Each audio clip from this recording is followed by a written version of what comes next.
പരിശുദ്ധമായ മുഹറം, ആ മുഹറം മാസം ഇതാ ആഗതമാവുകയാണ്.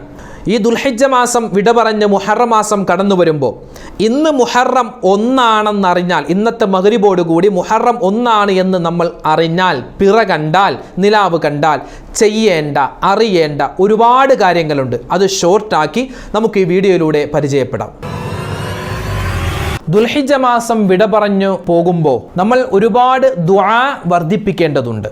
ഒരു മനുഷ്യൻ ഒരു വർഷം വിട പറഞ്ഞു പോയി അടുത്ത വർഷം വരുന്ന ഒരു സന്ദർഭത്തിൽ ഈ ദുൽഹിജ്ജയെ നല്ലതുപോലെ യാത്രയാക്കാനും വരുന്ന മുഹറം മാസത്തെ പൂർണ്ണമായ അർത്ഥത്തിൽ സ്വീകരിക്കുവാനും ഈ ദുആ നമുക്ക് പര്യാപ്തമാണ്. ഏതാണ് ആ ദുആ? എങ്ങനെയാണ് ആ ദുആ ചെയ്യേണ്ടത്? വിശദമായി കേൾക്കാം.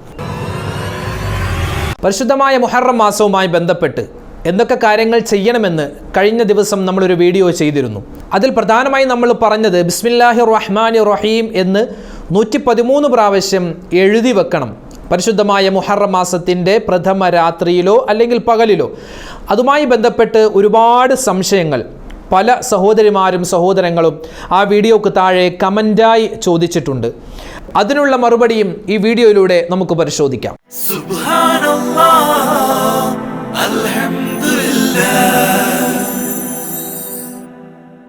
അസ്സലാമു അലൈക്കും വറഹ്മത്തുള്ളാഹി വബറകാതുഹു.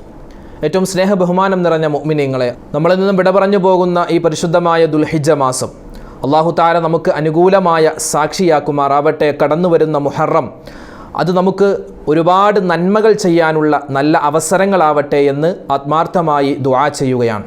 അള്ളാഹുവിൻ്റെ വലിയ മഹത്തായ അനുഗ്രഹത്താൽ ഒരു വർഷം കൂടി നമ്മളിലേക്ക് കടന്നു വരികയാണ് പരിശുദ്ധമായ മുഹറം. 1444 ഹിജറ വർഷം നമ്മളിൽ നിന്നും കടന്നുപോയി 1445 ഹിജറ വർഷം നമ്മളിലേക്ക് ഇതാ ആഗതമാവുകയാണ്. ഇന്ന് നിലാവ് കണ്ടാൽ നമ്മൾ പുതിയൊരു വർഷത്തിലേക്ക് കടക്കുകയാണ്, മുഹറം മാസത്തിലേക്ക് കടക്കുകയാണ്. അല്ലാഹു തആല നമുക്കെല്ലാവിധത്തിലുള്ള ഖൈറുകളും ഇനി വരുന്ന ഈ വർഷത്തിൽ നൽകി അനുഗ്രഹിക്കുമാറാവട്ടെ. ആമീൻ യാ റബ്ബൽ ആലമീൻ. എൻ്റെ ഉമ്മമാരും ഉപ്പമാരും ഈ പരിശുദ്ധമായ ദുൽഹിജ്ജ മാസം വിട പറഞ്ഞ് പുണ്യങ്ങളുടെ പൂക്കാലമെന്ന് നമുക്ക് വിശേഷിപ്പിക്കാവുന്ന മുഹറം മാസം കടന്നു വരുമ്പോൾ ഒരു പുതുവർഷത്തിലേക്ക് നമ്മൾ കടക്കുന്ന സമയത്ത്, കടക്കാൻ ഒരുങ്ങുന്ന ഈ സമയത്ത് നമ്മളെല്ലാവരും പഠിച്ചിരിക്കേണ്ടതും ഈ ദുൽഹിജ്ജയെ നല്ലതുപോലെ യാത്രയാക്കാനും വരുന്ന മുഹറം മാസത്തെ പൂർണ്ണമായ അർത്ഥത്തിൽ സ്വീകരിക്കുവാനും ഈ ദുആ നമുക്ക് പര്യാപ്തമാണ്. ഏതാണ് ആ ദുആ? എൻ്റെ ഉമ്മമാരും ഉപ്പമാർക്കും അറിയാവുന്ന ദുആയാണെങ്കിലും ഒന്നുകൂടി ഉണർത്തുകയാണ്. എപ്പോഴും നമ്മൾ ദുആരക്കണം. എന്ത്? അല്ലാഹുമ്മ ഇന്നി അഊദു ബിക മിൻ സവാലി നിഅമതിക വതഹവ്വുലി ആഫിയതിക വഫുജാഅതി നിഅമതിക വജമീഇ സഖതിക യാ റബ്ബൽ ആലമീൻ. വിശുദ്ധമായ ദുൽഹിജ്ജ മാസം വിട പറഞ്ഞ് മുഹറം മാസം നമ്മളിലേക്ക് കടന്നു വരുമ്പോൾ എൻ്റെ ഉമ്മമാരെ, ഈ കഴിഞ്ഞുപോയ ഒരു വർഷവും വരാനിരിക്കുന്ന ഒരു വർഷവും നമുക്ക് ദുന്യാവിലും ആഖിറത്തിലും ഉപകാരപ്പെടണമെങ്കിൽ ഈ ദുആ നമ്മൾ പഠിച്ചു വെച്ച് എപ്പോഴും നമ്മൾ ദുആരക്കണം. ഏതാണ് ആ ദുആ? അല്ലാഹുമ്മ, അല്ലാഹുവേ, ഇന്നി, നിശ്ചയമായും ഞാൻ, അഊദു ബിക, നിന്നോട് ഞാൻ കാവൽ ചോദിക്കുന്നു, മിൻ സവാലി നിഅമതിക, അനുഗ്രഹം നീങ്ങിപ്പോകുന്നതിനെ തൊട്ട് കാവൽ ചോദിക്കുന്നു. ഈ ദുൽഹിജ്ജ മാസത്തിൽ നമുക്ക് ഒരുപാട് അനുഗ്രഹങ്ങൾ അല്ലാഹു തന്നിരുന്നു. ഇനി വരുന്ന മുഹറം മാസം, പുണ്യങ്ങളുടെ പൂക്കാലമാകുന്ന മുഹറം മാസം, ഒരുപാട് സുന്നത്ത് നോമ്പുകൾ നമുക്ക് എടുക്കാൻ വലിയ അവസരം അല്ലാഹു നൽകി അനുഗ്രഹിക്കുമാറാവട്ടെ. ഒരു സുന്നത്ത് നോമ്പിന് വലിയ കൂലി അല്ലാഹു തആല നൽകുന്ന ഒരു സുന്ദരമായ മുഹറം മാസം. അതുപോലെ സ്വതക്കകൾ കൊടുത്താൽ വലിയ പുണ്യം, വലിയ കൂലി അല്ലാഹു നൽകുന്ന മുഹറം മാസം. ഒരുപാട് പ്രവാചകന്മാരുടെ ജീവിതത്തിൽ ഒരുപാട് അത്ഭുതങ്ങൾ സംഭവിച്ച മുഹറം മാസം. അങ്ങനെ ശ്രേഷ്ഠതകൾ ഏറെ നിറഞ്ഞ ഈ മുഹറം മാസത്തിലും അല്ലാഹുവേ, കഴിഞ്ഞുപോയ ദുൽഹിജ്ജ മാസത്തിൽ എന്തെല്ലാം, അല്ല, ഈ വർഷത്തിൽ കഴിഞ്ഞു പോകുന്ന ഈ വർഷത്തിൽ എന്തെല്ലാം നിഅമത്തുകൾ ഞങ്ങൾക്ക് തന്നിട്ടുണ്ടോ, ആ നിഅമത്തുകൾ ഇനി വരുന്ന ഈ മുഹറം മാസത്തിലും ഞങ്ങൾക്ക് തരണേ എന്ന തേട്ടം ഈ ദുൽഹിജ്ജ മാസത്തിൻ്റെ അവസാനത്തെ ദിവസങ്ങളിൽ മാത്രമല്ല, ഇനി വരുന്ന എല്ലാ ദിവസങ്ങളിലും എൻ്റെ ഉമ്മമാരും ഉപ്പമാരും പ്രത്യേകം ദുആരക്കണം. ഒന്നുകൂടി പറയാം ആ ദുആ. അല്ലാഹുമ്മ, അല്ലാഹുവേ, ഇന്നി, നിശ്ചയമായും ഞാൻ, അഊദു ബിക, നിന്നോട് കാവൽ ചോദിക്കുകയാണ്, മിൻ സവാലി നിഅമതിക, നീ തന്നിട്ടുള്ള അനുഗ്രഹങ്ങൾ നീങ്ങിപ്പോവാതെ നീ ഞങ്ങളെ കാക്കണേ അല്ലാ. വതഹവ്വുലി ആഫിയതിക, അല്ലാഹുവേ, ആരോഗ്യം നീ ക്ഷയിപ്പിച്ച് കളയരുത്. വഫുജാഅത്തി നിഖ്മതിക, അല്ലാഹുവേ, പെട്ടെന്നുള്ള അപ്രതീക്ഷിതമായ ശിക്ഷകൾ, അപ്രതീക്ഷിതമായ മരണം, അതിനെ തൊട്ട് അല്ലാഹുവേ ഞങ്ങൾ നിന്നോട് കാവൽ ചോദിക്കുകയാണ്. വജമീഇ സഖതിക യാ റബ്ബൽ ആലമീൻ, അല്ലാഹുവേ, നിന്റെ കോപമുണ്ടാകുന്ന എന്തെല്ലാം കാര്യങ്ങളുണ്ടോ ഈ ദുൽഹിജ്ജ മാസത്തിലും അതുപോലെ കഴിഞ്ഞുപോയ ഈ വർഷത്തിലും ഞങ്ങൾ നിനക്ക് കോപമുണ്ടാകുന്ന ഒരുപാട് കാര്യങ്ങൾ ചെയ്തവരാണ്. അതൊക്കെ നീ ഞങ്ങൾക്ക് പൊരുത്തപ്പെട്ട് തരണേയല്ല. വരുന്ന മുഹറം മാസം ഞങ്ങൾക്ക് നീ അനുകൂലമാക്കണേ അല്ലാ. നമ്മളിലേക്ക് കടന്നു വരുന്ന ഇസ്ലാമിക് ന്യൂ ഇയർ ആകുന്ന നമ്മുടെയൊക്കെ പുതുവർഷം, നമുക്ക് പലപ്പോഴും മുഹറം, സഫർ, റബിയുൽ അവ്വൽ എത്ര പേർക്കറിയാം? ഞാൻ ചോദിക്കട്ടെ, എൻ്റെ ഉമ്മമാരെ, നിങ്ങൾ ഈ വീഡിയോ കാണുമ്പോൾ, എൻ്റെ ഉപ്പമാരെ വീഡിയോ കാണുമ്പോൾ നിങ്ങളൊന്ന് ചിന്തിച്ചിട്ടുണ്ടോ? നമുക്ക് ജനുവരി, ഫെബ്രുവരി, മാർച്ച്, ഏപ്രിൽ, മെയ്, ജൂൺ അതൊക്കെ വളരെ എളുപ്പത്തിൽ നമുക്ക് ഏത് ഉറക്കത്തിൽ നിന്നും എഴുന്നേൽപ്പിച്ച് ചോദിച്ചാലും പച്ചവെള്ളം പോലെ നമ്മൾ പറയും. ആർക്കൊക്കെ അറിയാം അറബി മാസം തെറ്റാതെ പറയാൻ? ഒന്ന് ഇപ്പം തന്നെ നിങ്ങൾ ചിന്തിച്ചു നോക്കിയേ, ഇപ്പം തന്നെ ഒന്ന് പറഞ്ഞു നോക്കിയേ, കിട്ടുന്നുണ്ടോ? അറബി മാസം മുഹറം മുതൽ, മുഹറം 1-ാമത്തെ മാസമാണ്, 12-ാമത്തെ മാസം ഇതാ നമ്മളിപ്പോൾ നിൽക്കുന്ന, നമ്മളിൽ നിന്ന് വിട പറയാൻ ഒരുങ്ങുന്ന ദുൽഹിജ്ജ മാസമാണ്. എത്ര പേർക്കറിയാം മുഹറം തൊട്ട് 12 മാസങ്ങൾ ദുൽഹിജ്ജ വരെ കൃത്യമായി എണ്ണാൻ അറിയാവുന്നവർ? അതിൻ്റെ പേരെങ്കിലും നമുക്കറിയാമോ? അറിയാവുന്ന ഒരുപാട് പേരുണ്ടാകും. ഇനി അറിയാത്തവരെ കളിയാക്കുകയോ പരിഹസിക്കുകയോ അല്ല, മറിച്ച് അത് നമ്മൾ അറിഞ്ഞിരിക്കേണ്ടതാണ്. കാരണം ഇസ്ലാമിൻ്റെ ഒരു പുതിയ ഒരു വർഷം നമ്മളിലേക്ക് കടന്നു വരുമ്പോൾ നമുക്കതിൻ്റേതായ ഒരു അനക്കവുമില്ല. ഡിസംബർ അവസാനിച്ച് ജനുവരി എങ്ങാനും വന്നു കഴിഞ്ഞാൽ നമ്മുടെ മക്കൾ ആഘോഷിക്കുന്നു, നമ്മുടെ പേരക്കുട്ടികൾ ആഘോഷിക്കുന്നു, മരുമക്കൾ ആഘോഷിക്കുന്നു, നമ്മുടെ ഓഫീസിൽ, നമ്മുടെ നാടുകളിലൊക്കെ ആഘോഷങ്ങളാണ്, തിമിർക്കുകയാണ്. നമുക്ക് തന്നെ ഒരു ചിന്ത ഉണ്ടാകും, ഓ പുതിയ വർഷം വരുന്നല്ലോ, ഒരു വർഷം കൂടി ആയുസ് കിട്ടി എന്നൊക്കെ നമ്മൾ ചിന്തിക്കുന്നുണ്ടാകും. എന്നാൽ എത്ര പേര് മുഹറം വരുമ്പോൾ സന്തോഷിക്കുന്നുണ്ട്? വരുന്ന മുഹറം മാസം സന്തോഷിക്കേണ്ട ദിവസമാണ്. കാരണം അല്ലാഹു സുബ്ഹാനഹു വ തആല നമുക്ക് ഇനിയും കൂടുതൽ ഇബാദത്ത് എടുക്കാനുള്ള ഒരു അവസരം കൂടി നമുക്ക് ഈ വർഷം തരുകയാണ്. ഒരു പുതുവർഷത്തിലേക്ക് നമ്മൾ കടക്കുകയാണ്. അതുകൊണ്ട് എൻ്റെ ഉമ്മമാരെ പഠിച്ചു വെച്ചോ, വരുന്ന മുഹറം മാസത്തിൽ ഉസ്താദെ ഏത് ദുആ പറയും എന്നാരും ചോദിക്കേണ്ട. ഈ ദുആ തന്നെ നമുക്ക് ഏറ്റവും കൂടുതൽ പറയാവുന്ന ദുആയാണ്. വരുന്ന മുഹറം മാസത്തിലും വിട പറയാൻ ഒരുങ്ങുന്ന ഈ ദുൽഹിജ്ജ മാസത്തിലും ഒന്നുകൂടി പഠിച്ചോ. അല്ലാഹുമ്മ ഇന്നി അഊദു ബിക മിൻ സവാലി നിഅമതിക വതഹവ്വുലി ആഫിയതിക വഫുജാഅതി നിഅമതിക വജമീഇ സഖതിക യാ റബ്ബൽ ആലമീൻ. പരിശുദ്ധമായ മുഹറം മാസം, അതിൻ്റെ ശ്രേഷ്ഠതകളും അതിൻ്റെ ഫളീലത്തുകളൊക്കെ നമുക്കറിയാം. കഴിഞ്ഞ വീഡിയോകളിൽ നമ്മൾ പരിചയപ്പെട്ടിട്ടുണ്ട്. അല്ലാഹു സുബ്ഹാനഹു വ തആല വളരെയധികം ബഹുമാനിച്ച് ആദരിച്ച 4 മാസങ്ങളിൽ ഒന്നാണ് മുഹറം. മുഹറം എന്ന പേര് തന്നെ അതിൻ്റെ അർത്ഥം പവിത്രമാക്കപ്പെട്ടത് എന്നാണ്, അല്ലെങ്കിൽ ഹറാമാക്കപ്പെട്ടത് എന്നാണ്. ഏതായാലും അള്ളാഹു ആദരിച്ച ഷഹറുല്ലാഹിൽ മുഹറം എന്നുവരെ അള്ളാഹുവിൻ്റെ റസൂൽ സല്ലല്ലാഹു അലൈഹി വസല്ലമ തങ്ങൾ പരിചയപ്പെടുത്തിയ അള്ളാഹുവിലേക്ക് ചേർത്ത് പറയുന്ന മാസമാണ് മുഹറം മാസം. ഒരുപാട് ശ്രേഷ്ഠതകളുണ്ട്. വരുന്ന വീഡിയോകളിലൊക്കെ ഇൻഷാ അല്ലാഹ് അത് നമുക്ക് പരിചയപ്പെടാവുന്നതാണ്. പരിശുദ്ധമായ ദുൽഹിജ്ജ മാസത്തിൻ്റെ 29-ാമത്തെ ദിവസത്തിലാണ് നമ്മൾ നിൽക്കുന്നത്. അതോടൊപ്പം തന്നെ ഇന്ന് മഗ്രിബിന് ശേഷം നിലാവ് കണ്ടാൽ നാളെ ചൊവ്വാഴ്ച മുഹറം 1 ഇന്ന് നിലാവ് കണ്ടില്ല എങ്കിൽ നാളെ ബുധനാഴ്ച ദുൽഹിജ്ജ മാസം 30 പൂർത്തിയാക്കി മറ്റന്നാൾ വ്യാഴാഴ്ച നമുക്ക് മുഹറം 1 അപ്പോൾ അത് പ്രത്യേകം മനസ്സിൽ ഉണ്ടായിരിക്കട്ടെ, എപ്പോഴും ഓർമ്മ വെക്കട്ടെ. ഇന്ന് പറയാൻ ഉദ്ദേശിക്കുന്നത്, ഇന്ന് മഗ്രിബിന് ശേഷം മുഹറം മാസത്തിൻ്റെ നിലാവ് കണ്ടാൽ നമ്മൾ അറിഞ്ഞിരിക്കേണ്ട പ്രധാനപ്പെട്ട 1-2 കാര്യങ്ങളെ പറ്റിയാണ് ചർച്ച ചെയ്യുന്നത്. ഇന്നത്തെ മഗ്രിബിന് ശേഷം നമ്മൾ അറിയുന്നു നാളെ മുഹറം 1, അതായത് നിലാവ് കണ്ടു, പിറ കണ്ടു എങ്കിൽ നാളെ മുഹറം 1. എന്നാൽ ഇന്നത്തെ രാത്രിയും നാളത്തെ പകലും നമ്മൾ ചെയ്യേണ്ട സുപ്രധാനമായ 1-2 കാര്യങ്ങളാണ്. ആദ്യമായി ആദരവായ റസൂലുള്ളാഹി സ്വല്ലല്ലാഹു അലൈഹി വസല്ലമ തങ്ങൾ നമുക്ക് പഠിപ്പിച്ചു നൽകുന്ന ഒരു ദുആയുണ്ട്. പരിശുദ്ധമായ മുഹറം മാസം എന്നല്ല, ഏത് മാസം കടന്നു വന്നാലും അതിൻ്റെ ആദ്യത്തെ ദിവസം തന്നെ ദുആ ചെയ്യേണ്ട പവിത്രമായ ഒരു ദുആയുണ്ട്. പിറ കാണുമ്പോഴുള്ള ദുആയാണ്. അത് പരിശുദ്ധമായ ഈ മുഹറം മാസം, അതായത് പുതുവർഷത്തിലേക്ക് നമ്മൾ കടക്കുമ്പോൾ മുസൽമാൻ്റെ പുതുവത്സര ആശംസകളാണ് ഈ പറയപ്പെട്ട ദുആ. ഏതാണ് ആ ദുആ? നമുക്കൊന്ന് പരിശോധിക്കാം. നിങ്ങൾക്ക് സ്ക്രീനിൽ കാണുവാൻ സാധിക്കും ആ ദുആ. അതെല്ലാവരും ഒന്നെങ്കിൽ സ്ക്രീൻഷോട്ട് എടുത്തോ, അല്ലെങ്കിൽ മനപ്പാടമുള്ളവർ അങ്ങനെയോ, അല്ലെങ്കിൽ എഴുതിയെടുത്തോ, അല്ലെങ്കിൽ അത് നമ്മുടെ മൊബൈലിൽ ഫോട്ടോ എടുത്തോ, എങ്ങനെയാണെങ്കിലും ആ ദുആ ഒരു വട്ടമെങ്കിലും കുറഞ്ഞത് നമ്മൾ ചൊല്ലാൻ പ്രത്യേകം ശ്രദ്ധിക്കുക. ഇന്നത്തെ മഗ്‌രിബിന് ശേഷം പിറ കണ്ടാൽ, നിലാവ് കണ്ടാൽ നമ്മൾ പറയേണ്ട സുപ്രധാനപ്പെട്ട ദുആയാണ്. ഏതാണ് ആ ദുആ?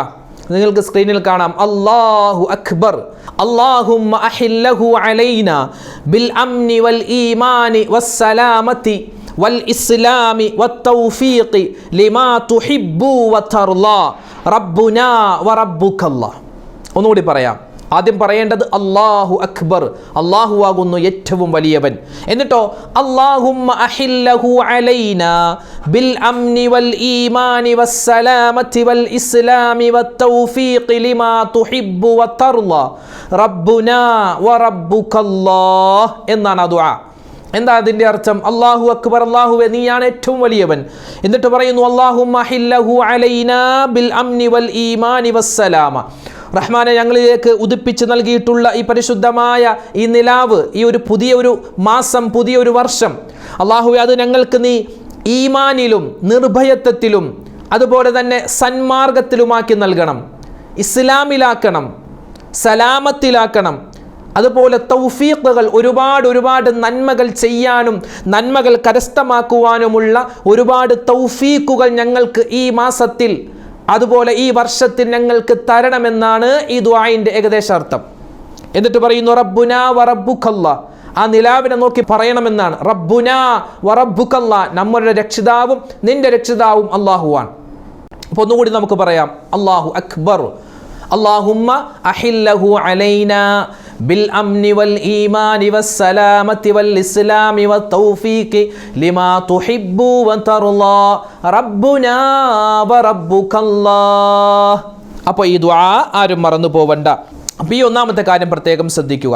പല ആളുകളും ചോദിക്കാറുണ്ട്, ഉസ്താദേ ഈ നിലാവ് കാണുമ്പോൾ ഈ പറയപ്പെട്ട ദുആയൊക്കെ പറയേണ്ടതുണ്ട്, പക്ഷെ നിലാവ് നമ്മൾ കണ്ണുകൊണ്ട് കാണണ്ടേ, എന്നാലല്ലേ ഈ ദുആ പറയേണ്ടത് എന്ന് പല ആളുകളും ചോദിക്കാറുണ്ട്. അങ്ങനെയൊന്നുമില്ല. കണ്ണുകൊണ്ട് കാണണം എന്നൊന്ന് യാതൊരു ഷർത്തും ഇവിടെ പിറ കാണുന്നതിൽ ഇല്ല.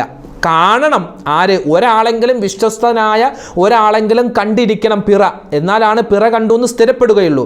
അതെല്ലാവരും ആ പിറ പോയി കാണണം എന്നാലേ ഈ ദുആയൊക്കെ പറയാൻ പറ്റൂ, അങ്ങനെയൊന്നുമില്ല. ഒരാൾ, വിശ്വസ്തനായ ഒരാൾ കണ്ടു, നമ്മളോട് പറഞ്ഞു ഇന്ന സ്ഥലത്ത് പിറ കണ്ടിട്ടുണ്ട്. ഇപ്പോൾ സോഷ്യൽ മീഡിയ വളരെ വ്യാപിച്ചിരിക്കുന്ന കാലമാണ്. നമ്മൾ വാർത്തകളിലൂടെ അറിഞ്ഞു, അല്ലെങ്കിൽ വാട്സപ്പ് ഗ്രൂപ്പുകളിലൂടെ വിശ്വസ്തനായ ഒരാൾ നമുക്ക് അറിയിച്ചു തന്നു.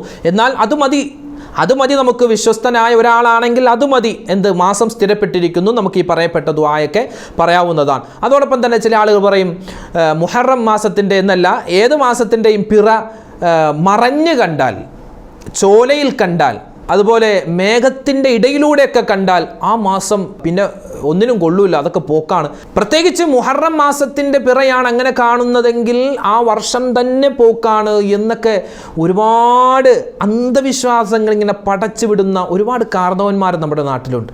അള്ളാഹു അവർക്ക് ഹിദായത്ത് കൊടുക്കട്ടെ. അവർക്ക് അവരുടെ കാരണവന്മാർ പറഞ്ഞു കൊടുത്തതാവാം. ഇങ്ങനെ ഈ അന്ധവിശ്വാസങ്ങൾ കൂടുതലുണ്ടാകുന്നത് ഈ വയസ്സായ ആളുകൾ, എല്ലാ വയസ്സായ ആളുകളില്ല, ചില ആളുകളുണ്ട്, ദീൻ ഇച്ചിരി കുറഞ്ഞ ആളുകളൊക്കെ ഉണ്ടാകും. അവർക്കിങ്ങനെ ആരെങ്കിലും എന്തെങ്കിലുമൊക്കെ കണ്ടിങ്ങനെ പറയുന്നു, ഒരു അടിസ്ഥാനവും ഉണ്ടാവില്ല. അതിങ്ങനെ നമുക്കും അത് കേൾക്കുമ്പോൾ ഒരുപക്ഷെ വിശ്വസിക്കണമെന്ന് തോന്നിയേക്കാം. അപ്പം അതൊന്നും ഒരു അടിസ്ഥാനമില്ലാത്തതാണ്. മറഞ്ഞിട്ട് നമ്മൾ നിലാവ് കണ്ടാൽ ആ വർഷം തന്നെ കൊള്ളൂല എന്നൊക്കെ പറയുന്ന ഒരുപാട് അന്ധവിശ്വാസങ്ങളുണ്ട്. അതൊന്നും പരിശുദ്ധമായ ഇസ്ലാമിൽ അതിന് യാതൊരു വിലയുമില്ല എന്ന കാര്യം എൻ്റെ ഉമ്മമാരും ഉപ്പമാരും വളരെ ഗൗരവത്തോടു കൂടി മനസ്സിലാക്കുക. ചില ആളുകൾ വീടിൻ്റെ ടെറസിലേക്ക് കയറുന്നു, ചിലപ്പോൾ വീടിൻ്റെ പുറത്തിറങ്ങിയിട്ട് നിലാവിനെ നോക്കി പറയുന്നു, നിലാവ് കണ്ടില്ലെങ്കിൽ ആകാശത്തേക്ക് കൈ ഉയർത്തിയിട്ട് ഈ ദുആയൊക്കെ പറയും. അങ്ങനെയൊന്നുമില്ല. നമ്മളെവിടെ വീടിൻ്റെ ഉള്ളിൽ നമ്മുടെ റൂമിലിരിക്കുന്നു, നമ്മുടെ ഹോളിലിരിക്കുന്നു, അവിടെ വെച്ച് ഈ ദുആ ചെയ്താൽ മതി. നിലാവിനെ കണ്ട് നിലാവിനെ ചൂണ്ടി പറയണം, അങ്ങനെയൊന്നുമില്ല. ആകാശത്തേക്ക് നോക്കി തന്നെ പറയണം, അങ്ങനെയില്ല. ഇനി ഒരാൾ ആകാശത്തേക്ക് നോക്കി പറഞ്ഞു എന്ന് വെച്ച് ഇവിടെ കുഴപ്പവും സംഭവിക്കാൻ പോകുന്നില്ല. ഞാൻ പറഞ്ഞത് നമുക്ക് വീട്ടിൽ എവിടെയാണോ നമ്മൾ ഇരിക്കുന്നത്, പള്ളിയിലാണെങ്കിൽ പള്ളിയിൽ, വീട്ടിലാണെങ്കിൽ വീട്ടിൽ, എവിടെയാണോ ഉള്ളത്. ഇനി സ്ഥാപനത്തിലൊക്കെ കച്ചവടം ചെയ്യുന്ന ആളുകളാണെങ്കിൽ കടയിലായിരിക്കും. അപ്പോൾ മുഹറം ഒന്നാണ് നമ്മൾ ടി വിയിലൂടെ അറിഞ്ഞു അല്ലെങ്കിൽ മൊബൈലിലൂടെ അറിഞ്ഞു, എന്ത് ചെയ്യുക? ഈ ദുആ, പറയപ്പെട്ട ദുആകൾ ആ സമയത്ത് തന്നെ നമുക്ക് പറയാവുന്നതാണ്. എൻ്റെ ഉമ്മമാരും പ്രത്യേകം ശ്രദ്ധിക്കേണ്ടതാണ്. ഇനി ചെയ്യാനുള്ളത് നോമ്പിൻ്റെ കാര്യമാണ്. അതായത് പരിശുദ്ധമായ മുഹറം മാസം നാളെയാണ് എന്ന് ഉറപ്പായാൽ, അതായത് ഇന്ന് നിലാവ് കണ്ടാൽ നമ്മൾ ഇപ്പോഴേ മനസ്സിൽ കരുതുക, ഇൻഷാ അല്ലാഹ് നാളെ മുഹറം 1, നാളെ മുതൽ മുഹറം 10 വരെ എനിക്ക് സുന്നത്ത് നോമ്പ് പിടിക്കണം എന്നൊരു നിയ്യത്ത് നമ്മുടെ മനസ്സിൽ ആദ്യം തന്നെ വെക്കുക. പിടിക്കാൻ പറ്റട്ടെ പറ്റാതിരിക്കട്ടെ, അത് അള്ളാഹുവിൻ്റെ ഖളായാണ്. എങ്കിലും പിടിക്കണം എന്നുള്ള ഒരു നല്ല നിയ്യത്ത് ഉണ്ടെങ്കിൽ തന്നെ നമുക്ക് ഒരുപാട് പ്രതിഫലമാണ് കിട്ടുക. ഇനി നാളെ ഒരാൾ നോമ്പ് പിടിക്കാൻ നിയ്യത്താക്കിയാൽ എന്താണ് അയാൾ ചെയ്യേണ്ട നിയ്യത്ത്? എന്താണ്? മുഹറം മാസത്തിൻ്റെ 1ാമത്തെ നോമ്പ് അല്ലാഹു തആലാക്ക് വേണ്ടി ഞാൻ പിടിച്ചു വീടുന്നു, അല്ലെങ്കിൽ മുഹറം 1ൻ്റെ സുന്നത്തായ നോമ്പ് അല്ലാഹു തആലാക്ക് വേണ്ടി ഞാൻ പിടിക്കുന്നു. ഇതാണ് നിയ്യത്ത്. ഇനി അതോടൊപ്പം തന്നെ ഈ 10 ദിവസത്തിൻ്റെ ഇടയിൽ തിങ്കളാഴ്ച നോമ്പ് വരും, അതുപോലെ വ്യാഴാഴ്ച സുന്നത്തായിട്ടുള്ള നോമ്പ് വരും. എങ്കിൽ തിങ്കളാഴ്ചത്തെ സുന്നത്തായ നോമ്പ് ഇതിൻ്റെ കൂടെ ഞാൻ പിടിച്ചു വിടുന്നു, അല്ലെങ്കിൽ വ്യാഴാഴ്ചയാണെങ്കിൽ വ്യാഴാഴ്ചത്തെ സുന്നത്തായ നോമ്പ് ഇതിൻ്റെ കൂടെ ഞാൻ പിടിച്ചു വിടുന്നു എന്ന നിയ്യത്ത് നമുക്ക് വെക്കാം. അതുപോലെ റമദാനിൽ ഖളാ ആയിപ്പോയ ഉമ്മമാരുണ്ടാകാം, ഉപ്പമാരുണ്ടാകാം. റമദാനിൽ ഖളാ ആയിപ്പോയ നോമ്പ് ഇതിൻ്റെ കൂടെ ഞാൻ ഖളാ വീട്ടുന്നു എന്ന നിയ്യത്ത് വെച്ചാലും ആ 3 നോമ്പിൻ്റെയും പ്രതിഫലം, തിങ്കളാഴ്ചയാണ് പിടിക്കുന്നതെങ്കിൽ ഈ 3 നിയ്യത്ത് വെച്ചാൽ 3 നോമ്പിൻ്റെയും പ്രതിഫലം കിട്ടുന്നതാണ്. അപ്പോൾ നോമ്പിൻ്റെ നിയ്യത്ത് ആരും മറന്നു പോകണ്ട. പിന്നെ ഇത് സുന്നത്ത് നോമ്പ് ആയതുകൊണ്ട് നമുക്ക് തലേന്ന് രാത്രി തന്നെ വെക്കണമെന്നില്ല. ഫർള് നോമ്പാണെങ്കിൽ ആ സുബഹിക്ക് മുമ്പ് തന്നെ നമ്മൾ നിയ്യത്ത് വെച്ചിരിക്കണം. റമദാനിലൊക്കെ നമ്മൾ അങ്ങനെയാണല്ലോ, നാളത്തെ നോമ്പിന് ഇന്ന് തന്നെ നമ്മൾ രാത്രി നിയ്യത്ത് വെക്കാറുണ്ട്. പക്ഷേ സുന്നത്ത് നോമ്പായതുകൊണ്ട് നമുക്ക് ളുഹറിന് മുമ്പ്, നാളത്തെ ളുഹറിന് മുമ്പ് തന്നെ നമുക്ക് നിയ്യത്ത് വെച്ചാലും മതിയാകുന്നതാണ്. ളുഹറിന് മുമ്പ് നിയ്യത്ത് വെച്ചാൽ മതി എന്ന് പറഞ്ഞാൽ സുബഹിക്ക് ശേഷം പിന്നെ ഒന്നും കഴിക്കരുത്. സുബഹിക്ക് ശേഷം കുറച്ച് ഭക്ഷണമൊക്കെ കഴിച്ചു എന്നിട്ട് ളുഹറിന് മുമ്പ് നിയ്യത്ത് വെച്ചാൽ മതി, അങ്ങനെയല്ല. ളുഹറിന് മുമ്പ് നിയ്യത്ത് വെച്ചാൽ മതി. അത് നിയ്യത്ത് മറന്നുപോയ ആൾ നോമ്പ് പിടിക്കാൻ കരുതിയിരുന്നു, പക്ഷെ നിയ്യത്ത് വെക്കാൻ മറന്നുപോയിരുന്നു, ളുഹറിന് മുമ്പാണ് ഓർത്തത് എങ്കിൽ ആ സമയത്ത് നിയ്യത്ത് വെച്ചാലും മതിയാകുന്നതാണ്. പിന്നെ അത്താഴം കത്തിൻ്റെ കാര്യം മറന്നു പോകണ്ട. എന്തെങ്കിലും ഒരു കഴിക്കൽ, ഒരു ഇർക്ക് വെള്ളമോ അല്ലെങ്കിൽ ഒരു കാരക്കയോ കുറഞ്ഞതെങ്കിലും കഴിക്കൽ പ്രത്യേകം സുന്നത്താണ്.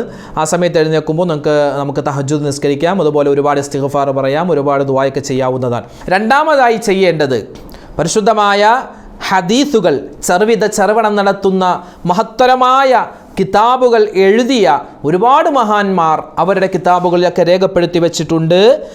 ഈ മുഹറം മാസം നാളെയാണ് എന്നറിഞ്ഞു കഴിഞ്ഞാൽ അന്നത്തെ രാത്രി ചെയ്യേണ്ട വലിയ ശ്രേഷ്ഠമുള്ള കർമ്മങ്ങളിൽപ്പെട്ട ഒന്നാണ് ആയത്തുൽ കുർസി പാരായണം ചെയ്യുക. ആയത്തുൽ കുർസി നമുക്കറിയാം, പരിശുദ്ധമായ ഖുർആനിൻ്റെ രാജാവ് എന്നാണ് പറയപ്പെടുന്നത്, അല്ലെങ്കിൽ രാജകുമാരൻ എന്നാണ് പറയപ്പെടുന്നത്. ആയത്തുകളുടെ നേതാവാണ് പരിശുദ്ധമായ ആയത്തുൽ കുർസി. ആയത്തുൽ കുർസി അത് എല്ലാ രോഗങ്ങൾക്കുള്ള ശിഫായാണ് എന്ന് തന്നെ നമുക്ക് പറയാം. ഒരു മനുഷ്യൻ ആയത്തുൽ കുർസി ഓതിയാൽ അവനിക്ക് കിട്ടുന്നത് ഏകദേശം 21 അല്ലെങ്കിൽ 22ഓളം പ്രതിഫലമാണ്. ഏതൊക്കെയാണ് പ്രതിഫലം എന്ന് ഇൻഷാ അല്ലാഹ് നമുക്ക് വരുന്ന ദിവസങ്ങളിൽ പറയാവുന്നതാണ്. അപ്പോൾ ആയത്തുൽ കുർസി ഓതുക ഇന്നത്തെ രാത്രിയും അതുപോലെ നാളത്തെ പകലും. അതായത് ഈ ഒരു ദിവസം, ആദ്യത്തെ ദിവസം തന്നെ എന്ത് ചെയ്യുക? ആയത്തുൽ കുർസി എത്ര പ്രാവശ്യം? 360 പ്രാവശ്യം. 360 പ്രാവശ്യം. അതായത് 360 ദിവസമാണ്, അല്ലെങ്കിൽ 360ഓളം വരുന്ന ദിവസമാണ് ഒരു വർഷത്തിൽ ഏകദേശമുള്ളത്, ഏകദേശ കണക്കാണ്. ആ ഓരോ ദിവസത്തിനുമുള്ള കാവൽ നമ്മൾ ഈ വർഷത്തിൻ്റെ തുടക്കം തന്നെ അള്ളാഹുവിനോട് ചോദിക്കുകയാണ്. ആയത്തുൽ കുർസിയെ പാരായണം ചെയ്യുക. എങ്ങനെ ആയത്തുൽ കുർസിയെ നമുക്കറിയാം, അത് ഒരു മിനിറ്റ് പോലും വേണ്ട ഒരു ആയത്തുൽ കുർസി ഓതാൻ, 1 മിനിറ്റ് പോലും വേണ്ട. അപ്പോൾ അങ്ങനെ ഈ ആയത്തുൽ കുർസി 360 പ്രാവശ്യം, അത് ഒരൊറ്റ ഇരിപ്പിന് ഓതാൻ പറ്റുന്നവരുണ്ടെങ്കിൽ അങ്ങനെ ഓതാം. അല്ലെങ്കിൽ എൻ്റെ ഉമ്മമാർ ജോലി ചെയ്യുന്ന സമയമാണ്, അല്ലെങ്കിൽ ഉപ്പമാർ വാഹനങ്ങൾ ഓടിക്കുന്ന സമയമാണ്, ജോലി ചെയ്യുന്ന സമയമാണ്, ഏത് സമയത്തും നിങ്ങൾക്ക് ഇത് ഓതാവുന്നതാണ്. അല്ലാഹു ലാ ഇലാഹ ഇല്ലാ ഹുവൽ ഹയ്യുൽ ഖയ്യൂം ലാ തഅഖുദുഹു സിനതുൻ വലാ നൗം ലഹു മാ ഫിസ് സമാവാതി വമാ ഫിൽ അർദ് മൻ ദല്ലദീ യശ്ഫഉ ഇൻദഹു ഇല്ലാ ബിഇദ്നിഹി يعلم ما بين أيديهم وما خلفهم ولا يحيطون بشيء من علمه إلا بما شاء وسع كرسيه السماوات والأرض ولا يؤوده حفظهما وهو العلي العظيم. ഈ ആയത്തുൽ കുർസിയെ അതിൻ്റെ അക്ഷരങ്ങളൊന്നും തെറ്റാതെ ഏകദേശം 360 പ്രാവശ്യം നമ്മൾ ഓതുക. ഇത് ഒറ്റ ഉരിപ്പിന് തന്നെ ഇങ്ങനെ ഓതി തീർക്കണം എന്നൊന്നുമില്ല. നമുക്കറിയാം, നമ്മൾക്ക് ഒരുപാട് ജോലിയുള്ളവരാണ്, ഒരുപാട് തിരക്കുള്ളവരാണ്. അതിൻ്റെ ഇടയിൽ സമയം കിട്ടുന്നത് പോലെ പറ്റുന്നത് പോലെ എങ്കിലും ഇത് ഓതി തീർക്കുക. ഇന്ന് പിറ കണ്ട് നാളെയാണ് മുഹറം 1 എന്ന് നമുക്ക് മനസ്സിലായാൽ ഇന്നത്തെ മഗ്രിബ് മുതൽ പിന്നെ ഇശാ, അതുപോലെ സുബഹി, അത് കഴിഞ്ഞ് പിറ്റേ ദിവസം നാളത്തെ ളുഹർ, അത് കഴിഞ്ഞ് അസർ, മഗ്രിബ് വരെ സമയമുണ്ട്. ആ സമയത്തിൻ്റെ ഉള്ളിൽ ഈ ആയത്ത് ഓതി തീർക്കുക. എത്ര പ്രാവശ്യം? 360 പ്രാവശ്യം. അതുപോലെ തന്നെ ഈ 360 പ്രാവശ്യം ആയത്തുൽ കുർസി ഓതിക്കഴിഞ്ഞ് നമ്മളൊരു ദുആ പ്രത്യേകം പറയേണ്ടതുണ്ട്. ഒരു ദുആ അറബിയിൽ പറയുക, പിന്നെ ബാക്കി നമുക്ക് മലയാളത്തിൽ അറിയാവുന്നത് പോലെയൊക്കെ ദുആരക്കാം. അപ്പോൾ ആ ദുആ എങ്ങനെയാ? ആ 360 പ്രാവശ്യം ആയത്തുൽ കുർസി ഓതിക്കഴിഞ്ഞിട്ട് നമ്മൾ പറയേണ്ട ഒരു ദുആയാണ്. ആദ്യം തന്നെ അൽഹംദുലില്ലാഹി റബ്ബിൽ ആലമീൻ, അല്ലാഹുമ്മ സ്വല്ലി അലാ സയ്യിദിനാ മുഹമ്മദിൻ വഅലാ ആലി സയ്യിദിനാ വ മൗലാനാ മുഹമ്മദ്, അത് പറയുക. അത് കഴിഞ്ഞിട്ട് ഇനി പറയുന്ന ദുആ നിങ്ങൾക്ക് സ്ക്രീനിൽ കാണാം. അല്ലാഹുമ്മ യാ മുഹവ്വിലൽ അഹ്വാൽ ഹവ്വിൽ ഹാലിഹി ഇലാ അഹ്സനിൽ അഹ്വാൽ ബിഹൗലിക വഖുവതിക യാ അസീസു യാ മുതആൽ വസല്ലല്ലാഹു അലാ സയ്യിദിനാ മുഹമ്മദിൻ വഅലാ ആലിഹി വസഹ്ബിഹി വസല്ലിം. ഇതാണ് ആ ദുആ. അപ്പോൾ ഇതിൻ്റെ അർത്ഥം എന്താ ഉസ്താദേ എന്ന് ചോദിക്കും. അപ്പോൾ ഈ അർത്ഥം പഠിച്ചോ.